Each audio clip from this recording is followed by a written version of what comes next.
I asked from India, what is your opinion about the recent tweets from the Arab world leaders warning the right-wing Hindu fanatics to abstain from spreading Islamophobia, otherwise they will be kicked out of the country for spreading venom against Muslims?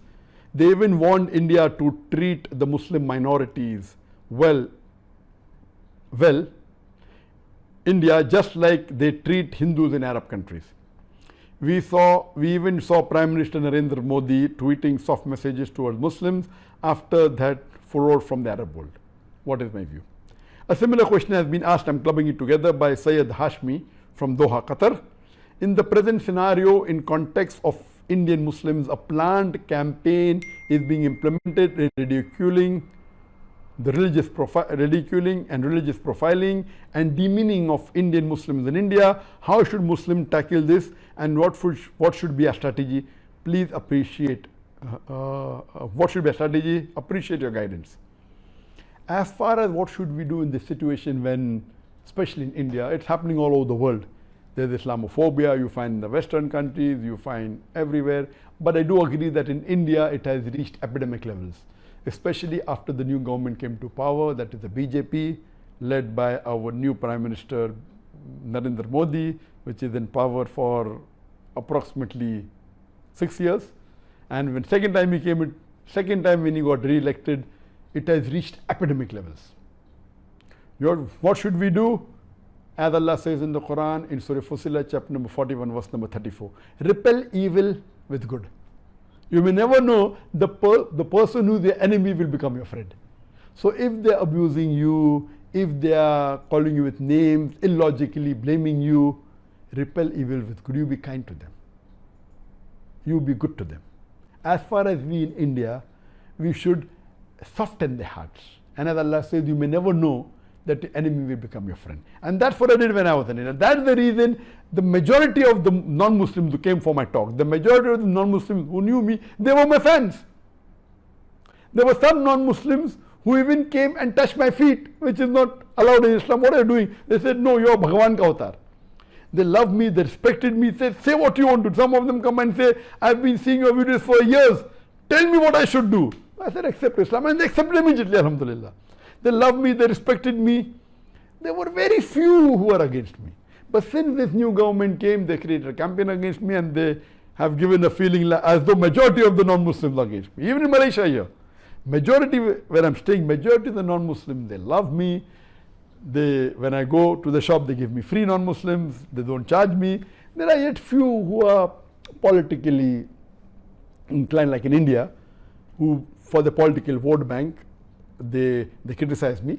Otherwise, majority of, so we should love the non-Muslims, especially in India, the Hindus, then majority, care for them and try and remove the misconception. Regarding the main question, what happened in the Arab world, that there were many people who started maligning Islam, abusing the Prophet, criticizing Islam, calling not. So in the last couple of weeks, alhamdulillah, there has been a backlash from the people in the Middle East, mainly from Kuwait, from UAE, from Dubai, from Sharjah, from Saudi Arabia, and they came up, lawyers came up, activists came up, from the royal family, they came up and they started saying, what is this?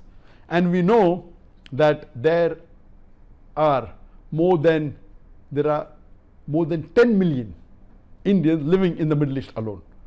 More than 3 million in Saudi Arabia, close to 4 million in UAE and the other Gulf countries, and the major foreign exchange that comes in India is from the Middle East. And all the Muslim countries put together, more than 50%. From the Middle East alone, 55 billion every year. More than 1 billion a month from Saudi alone. More than 1 billion a month from UAE alone. And out of those people working in the Gulf countries, approximately 50% are Muslims, 50% are non-Muslims. The non-Muslims are on the higher post. Most of the Indian Muslims, they are on the lower post, few are on the higher post. The non-Muslims, most of them on the higher post, few on the lower post. And when I did a survey, when I was a resident earlier of Dubai, the top 100 Indians in the Middle East, the richest in the Forbes list, the top 100 richest Indians in the Gulf country, 80% were non-Muslims. 70%, 75% Hindus, and only 20% were Muslims. So when so much money that is coming in to India from the Muslim countries, majority earned by the non-Muslim, that means they're living comfortably. I don't know of any single case in any of the Muslim countries or the Gulf country where a Hindu was forced to say Allahu Akbar. Never. But here the Muslims are forced to say many things which are against Islam, like Jai Shri Ram, etc. So the backlash came, and there was a warning that if anyone is caught on the social media, the non-Muslims, mainly most of them were Hindus from India belonging to, who are the supporters of the BJP. According to me, most of the Indians, the Hindus, they love Muslims, according to me. Even today, there is a small percentage of Hindu, maybe before BJP came to power, maybe 5%, who are against Muslims, and maybe 15% were in favor, always supported, and 80% were neutral, but they had no problems with the Muslims. When the BJP came to power, the percentage increased. Now I believe maybe 15%. In the first election, after election, 10%. Now when they won the second election, maybe 15% against, hardcore against Muslims, the Hindus. And the percentage favoring now has reduced from 15, according to me, maybe 5%. Fear of backlash from the government, being arrested, and 80% are neutral and afraid to speak.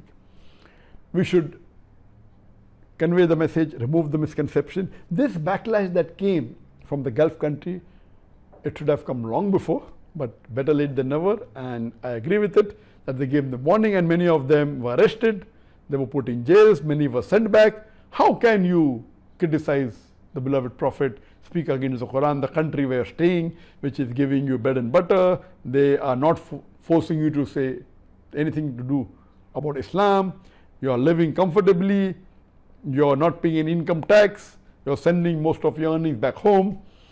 So I am very much positive. And then one of the lawyers from Kuwait has made even a case in the Geneva in the human rights, and he said that anyone who finds any non-Muslim making abusive remark against the Muslim, send it to him, he will put it in the court. Very good, we appreciate it, very good, but I want to give them advice a step further. Besides collecting all the non-Muslims who are speaking against Islam on the social media, though in percentage wise there may be few.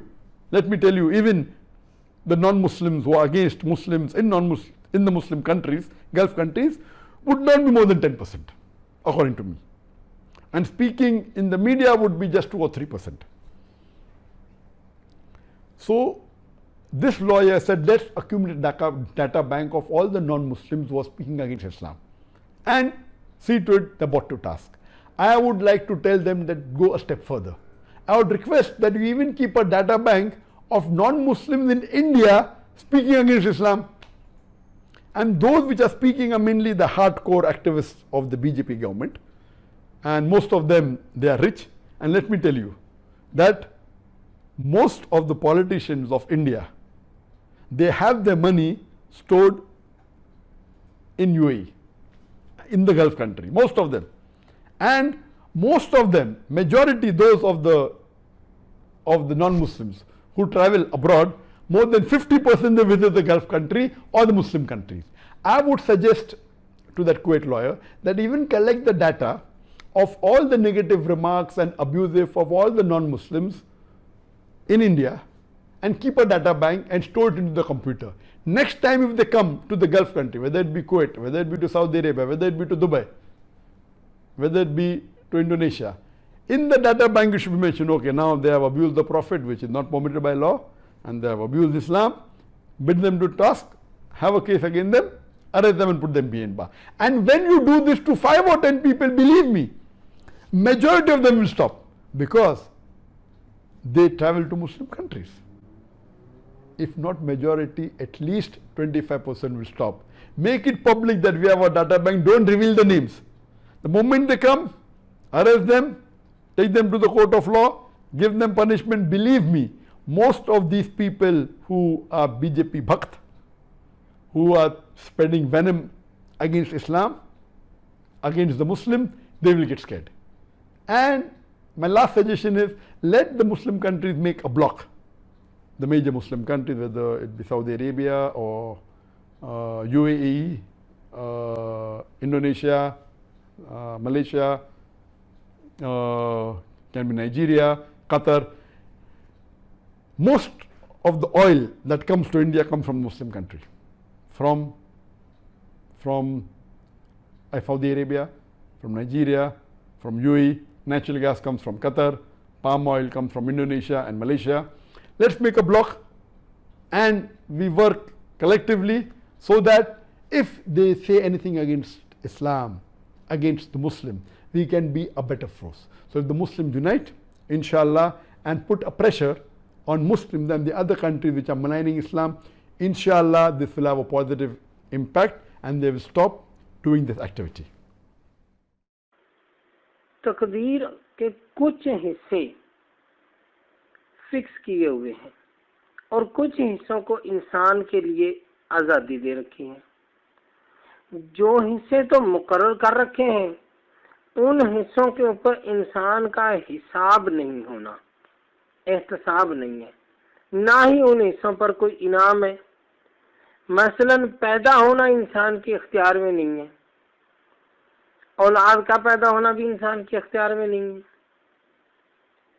اسی طریقے سے شادی ہے، رزق ہے، بہت سارے ایسے معاملات ہیں جو اللہ تعالیٰ نے مقرر فرما رکھے ہیں کہ یہ انسان کے بس میں نہیں ہے. اس کے بعد تعلقات کی دنیا آتی ہے جس کے بہت سارا حصہ اللہ تعالیٰ نے انسان کے اختیار میں رکھا ہے کہ لیس للانسان الا ما سعی، انسان کو وہی ملے گا جس کی وہ کوشش کرتا ہے. الغرض یہ کوشش دنیاوی بھی ہے اور یہ کوشش اخروی بھی ہے. اگر وہ دنیا کی کوشش کرتا ہے، اچھے اعمال کرتا ہے، تو اللہ تعالیٰ اس کو دنیا میں بھی عطا فرماتا ہے اور آخرت میں بھی عطا فرماتا ہے. انہی اچھے اور برے اعمال کا احتساب ہونا ہے. یہ جو اچھے اور برے اعمال ہیں انہی میں سے ایک عمل جادو ٹونا بھی ہے. کچھ لوگ جادو ٹونے کے ذریعے سے مختلف کام کرنے میں کامیاب ہو جاتے ہیں کیونکہ اللہ تعالیٰ نے اس شخص کے متعلقہ اس کام کو اس حد میں رکھا تھا. لیکن کچھ کام ایسے ہیں جن پر فی الحقیقت جادو ٹونے کا کوئی اثر وثر ہوتا نہیں ہے. صرف اور صرف ہمارے دل کی سوچیں ہیں، ہمارے اپنے خیالات ہیں، ہمارے وہم ہیں. یہ جن کاموں پر اس چیز کا کوئی اثر نہیں ہوتا ان میں سے ایک کام ہے رشتے. رشتے اور جوڑے اللہ تعالیٰ نے مقرر کر رکھے ہیں، جان لکھے ہیں، وہی ہونے ہیں، کہیں اور نہیں ہونے.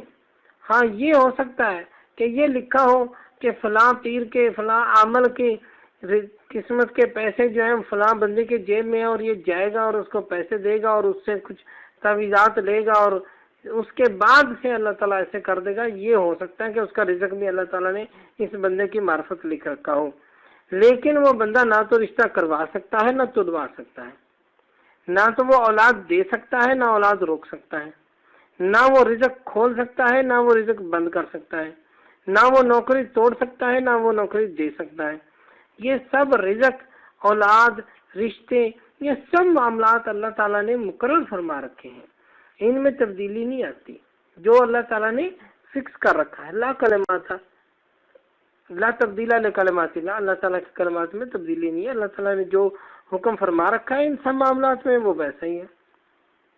صحت کے معاملات ہیں اسی طریقے سے. یہ بہت ساری ایسی چیزیں ہیں جو کہ فکس کر رکھی ہیں.